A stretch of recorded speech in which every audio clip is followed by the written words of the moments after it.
décrivent quelque chose, me semble-t-il, de la passion du Christ. Et on n'a pas besoin de leur faire de longs messages sur cela. Nous sommes rassemblés à la place Saint-Étienne, devant la cathédrale Saint-Étienne, c'est bien cela. Et Saint-Étienne, c'était le premier martyr chrétien après le Christ. Et quand on l'a lapidé, il avait eu une prière Père, pardonne-leur. Eh bien, j'ai vécu exactement cela avec les réfugiés que j'ai rencontrés. J'ai prié avec eux. Alors, je suis allé vivre la vigile pascale avec eux. Donc, on a dit le Notre Père. J'étais accompagné d'un philosophe athée. Vous connaissez peut-être son nom ou ses ouvrages, M. Pascal Bruckner. Bon, philosophe athée. Je dis, moi, je vais voir, tiens, je vais venir à la messe, je vais voir ce que vous racontez, etc. Voilà. Et nous avons dit la prière du Notre Père.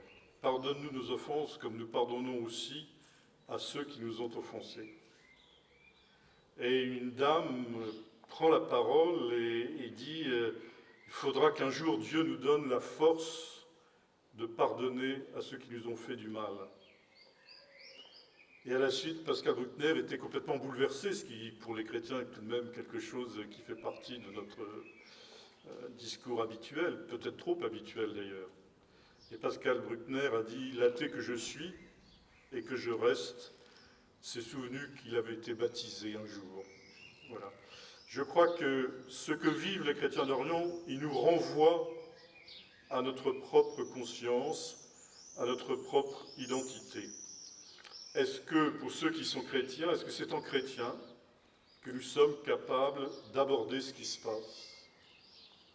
Il y a un jeune qui s'est adressé à l'œuvre d'Orient en disant « Est-ce que vous ne pouvez pas me subventionner pour que j'aille apprendre à me battre aux États-Unis, comme ça j'irai me battre contre le Daesh ?» Il dit « Mais c'est pas ça qu'il faut qu'on fasse. » Et dans nos rapports avec l'islam, est-ce que, lorsque nous allons à leur rencontre, est-ce que nous le faisons avec les moyens du monde ou est-ce que nous le faisons en chrétien ? Comment il a fait Saint François d'Assise ? Et comment il a fait Charles de Foucault ? Une question nous est posée. Est-ce que nous avons perdu notre âme ?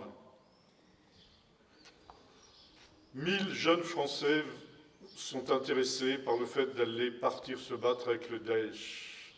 Certains y sont allés, certains y sont morts, sans doute plus d'une centaine d'ailleurs. Certains veulent revenir, certains ne reviendront pas, je ne sais. Et je parlais de cela avec le ministre de l'Intérieur, qui lui est venu au concert refusé par la RATP, soit dit en passant. Et je disais, c'est quand même une terrible question qui nous est posée.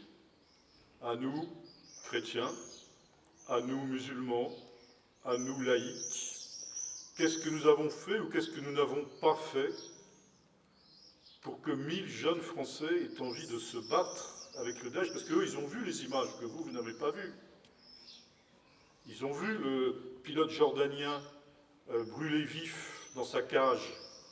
Là, il était dans une cage, on avait fait un chemin de pétrole de 150 mètres, et puis l'exécuteur, de manière grandiloquente, met le feu à ce chemin de pétrole. On voit le feu qui gagne la grille, la cage dans laquelle il est enfermé. On le voit brûler vif, hurler de souffrance, puis mourir. Et ensuite, un bulldozer arrive et déverse sur lui un tas de cailloux. Sa mère, musulmane, a voulu voir les images. Elle en est morte d'une crise cardiaque. Voilà le type de cruauté auquel on a affaire. Les 21 Coptes, et je regrettais que ça ait été difficile de dire qu'ils étaient chrétiens. Le décapiteur en chef qui les décapite sur une plage dit « Nous les décapitons parce qu'ils sont chrétiens ». Et c'est un avertissement à l'Église copte. Pourquoi est-ce que nous, la France, on a dit on est désolé de la mort de 21 ressortissants égyptiens ? C'était si difficile de dire qu'ils étaient chrétiens. Mais il continue.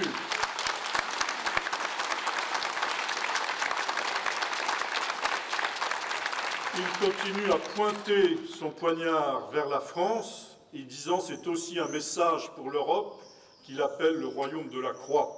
Voilà la réalité qu'on aurait entendue si on avait vu ces images.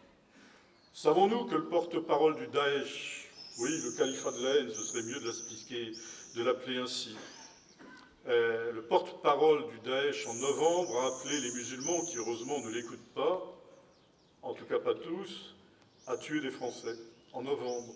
C'était tout un message du porte-parole du Daesh. Il faut que nous soyons conscients de quelque chose qui est renvoyé à notre conscience. Pourquoi ces 1000 jeunes qui savent cela, qui ont vu cela, veulent partir avec eux? Vous savez, quand j'étais curé de paroisse, j'ai vu un jour un monsieur venir à ma permanence de curé. Nous avons monsieur le curé, voilà, moi je suis chrétien. Je dis, bon, et je ne suis pas pratiquant. On dit, oui, je sais. Alors, dit, comment vous le savez? Si vous veniez à la messe, je vous connaîtrai. Si je ne vous connais pas, c'est que vous n'êtes pas pratiquant. Je dis, bon. Alors je viens vous voir quand même parce qu'au bureau, alors j'ai un collègue qui est musulman. Alors on déjeune ensemble, pendant tout le repas, il me parle de l'islam, il me parle de l'islam, il me parle de l'islam. Et alors moi je ne sais plus très bien quoi lui répondre. Alors nous les chrétiens, alors en fait c'est quoi déjà ce à quoi on croit? Où est notre âme? Où est notre âme à nous qui aimons tous la laïcité, quand on voit que ça fait un tel polémique, un tel... oui, une polémique invraisemblable, parce qu'on demande à la RATP de mettre des affiches, parce qu'on veut faire un concert au profit de l'œuvre d'Orient. C'est ça la laïcité? Il me semble que ce qui se passe là-bas nous renvoie à notre propre conscience, à notre âme, que nous soyons chrétiens ou non. Vous voyez, ce n'est pas dans ce sens-là que j'en parle. Mais si nous sommes chrétiens aussi, où est notre âme? Avec quelle conscience nous abordons ces questions? Je pense que c'est quelque chose de terrible, parce que les chrétiens d'Orient, ils ont gardé leur âme, eux. Peut-être qu'ils ont été chassés de leur maison, oui, certainement, dans des conditions effroyables. Vous le savez bien, on en a parlé, qu'il y en a qui ont été exécutés, qu'il y en a, etc. Tout ça, nous le savons. Mais nous devons savoir aussi qu'eux, ils ont gardé leur âme. Et que ces réfugiés à Erbil, au Kurdistan, me disent, on a tout perdu, sauf la vie et la foi, et ça c'est l'essentiel. Alors si nous voulons les rejoindre,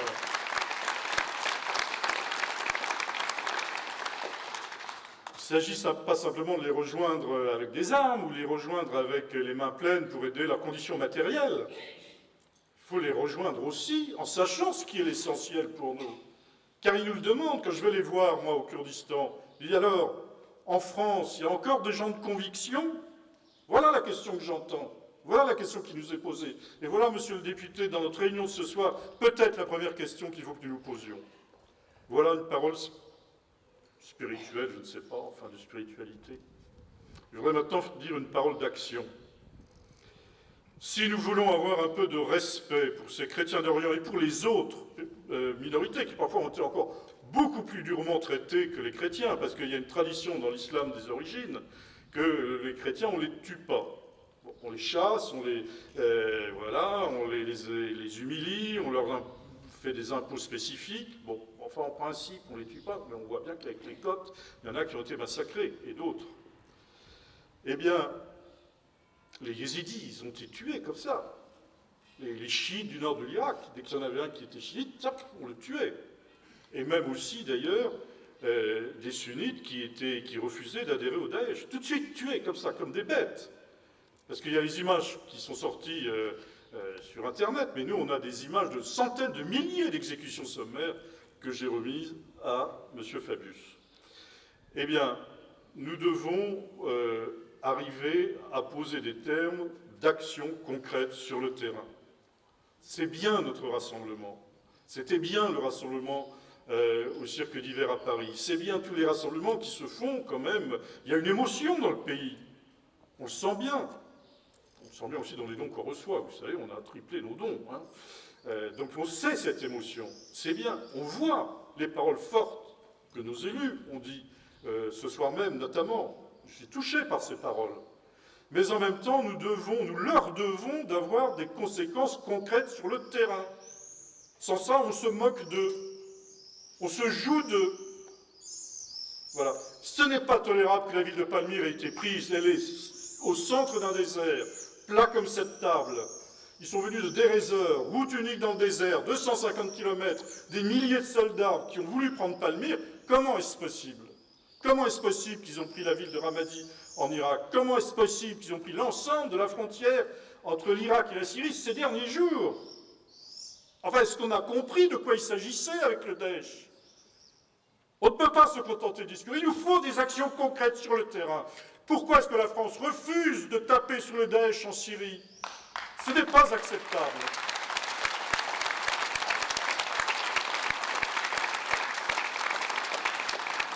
Les maires qui sont ici, parce que c'est souvent les maires qui le voient le mieux, savent bien qu'au bout du compte, c'est ça sur le terrain, qu'est-ce qu'on fait concrètement?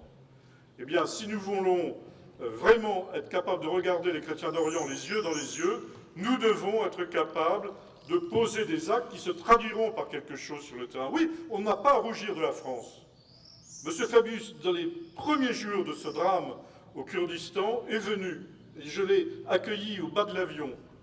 C'est un voyage courageux, parce que sa sécurité est évidemment pas évidemment assurée. Je lui ai mis un bébé de réfugié dans les bras. Il est revenu quelques semaines après avec le président de la République. Quels sont les pays qui ont fait ça? Et nombre de parlementaires sont venus. Et M. Fillon et Mme Pécresse et bien d'autres, le sénateur Retailleau et bien d'autres encore. Quels sont les pays qui ont fait ça? C'est bien, mais concrètement, après ça, comment ça joue quelque chose pour ces réfugiés? Alors, je crois qu'il est important que nous ne jouions pas de leur drame et que nous arrivions à faire des choses concrètes, nous leur devons. Voilà. Et je pense qu'effectivement, il y a à faire. Il faut en Syrie regarder à nouveau frais ce qui se passe. La création du Daesh et la création d'Al-Qaïda al-Nusra, qui est un groupe extrêmement violent également, ce sont des faits nouveaux qui nous obligent à regarder de nouvelles manières notre position sur la Syrie. Voilà.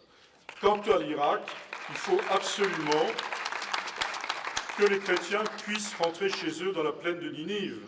Il y a eu dernièrement une réunion ministérielle suite à la réunion du Conseil de sécurité faite à la demande de la France au mois de mars. Vous vous rendez compte? Depuis que l'ONU existe, c'était la première fois que le Conseil de sécurité regardait la situation des chrétiens persécutés. Voilà. Encore, il a fallu mettre et les autres minorités, parce que sans ça, je ne sais pas, ça aurait été... Bon, voilà. Eh bien, à la suite de cette réunion du Conseil de sécurité, il y a eu une réunion ministérielle il y a quelques jours. On n'a pas mentionné le mot chrétien. On n'a pas mentionné la plaine du Ninive comme une priorité à sécuriser. Alors voilà, chers amis, chers élus, hommes de conscience, de bonne volonté, tous les uns et les autres, nous devons demander qu'il y ait des choses concrètes sur le terrain. Voilà, je m'arrête là. Je voudrais confier tout cela à Marie, femme d'Orient, pour qu'elle nous rappelle, elle, l'importance de la vie, l'importance de la tendresse aussi, et l'importance de la paix. Merci.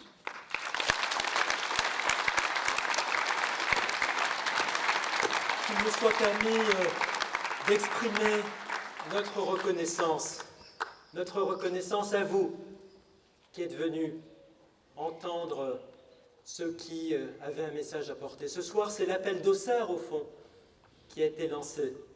C'est un appel à l'action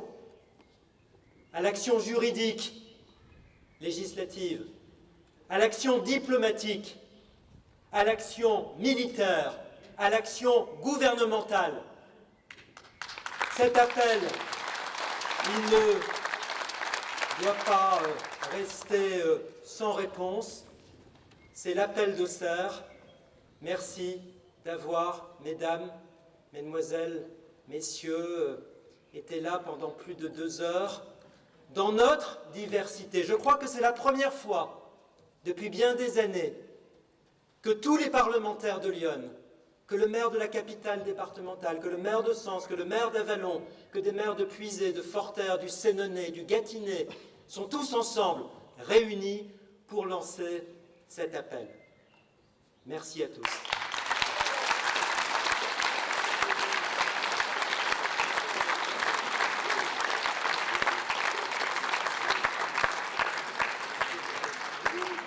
Merci, monsieur le député. Et pour clore cette grande soirée, ce grand message, nous allons avoir un chant d'amour et de paix qui va être interprété pour nous par Virginie Dano, comédienne et metteur en scène.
An shwaria faiwen ulla tala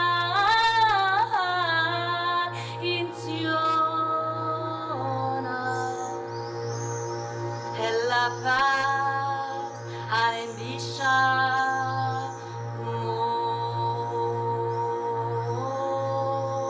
motor nillari merkuza orai rutesh porta almin amen.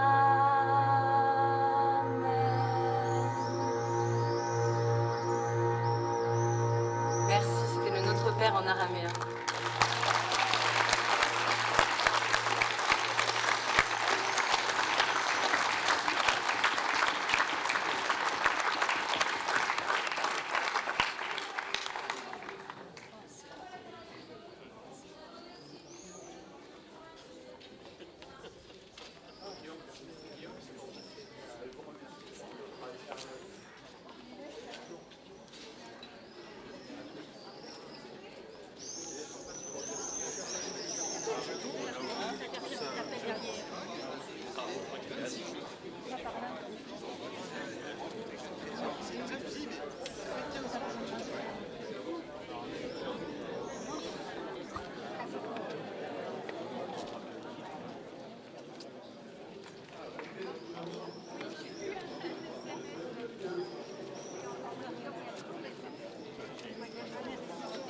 Je ne savais pas que vous êtes. Il y a des télévisions.